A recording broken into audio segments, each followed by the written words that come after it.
welcome to It's Tomorrow News. I am Hena Talati. Toronto faces thunderstorms after record winds earlier this week.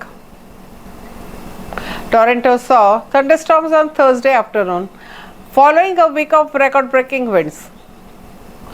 Environment Canada had predicted showers and possible thunderstorms as a low-pressure system moved into from the southwest. Rainfall amounts were expected to range between 5 and 10 millimeters, and the morning winds gusted to 40 kilometers per hour but calmed down to 20 kilometers per hour by the afternoon. Temperatures stayed cool around 13 degrees Celsius, which helped reduce the storm severity. While the thunderstorms were still possible, they were not expected to be intense as the ones on Tuesday. The earlier storm featured large hail, damaging winds, and even tornado threats.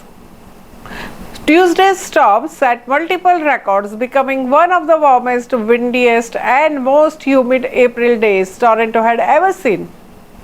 Strong winds reached speeds of 103 kilometers per hour, breaking the record of windiest April 29 in Toronto's history.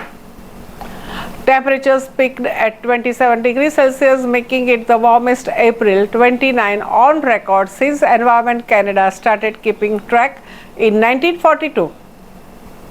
The storm also caused tree branches to snap and led to power outages across the southern Ontario and Greater Toronto area.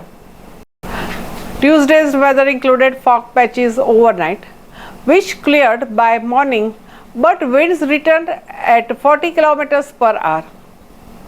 The rain will continue into Friday with a 30% chance of the showers. Temperatures reached a high of 18 degrees Celsius and low of 7 degrees Celsius overnight. And Saturday's forecast also include a 30% chance of the daytime showers with the cloudy periods in the evening and temperatures ranging between 6 degrees Celsius and 13 degrees Celsius. And that's all for now. For more weather news updates, stay tuned on It's Tomorrow News. For more global weather updates like this, subscribe to our channel and hit the bell icon for regular updates.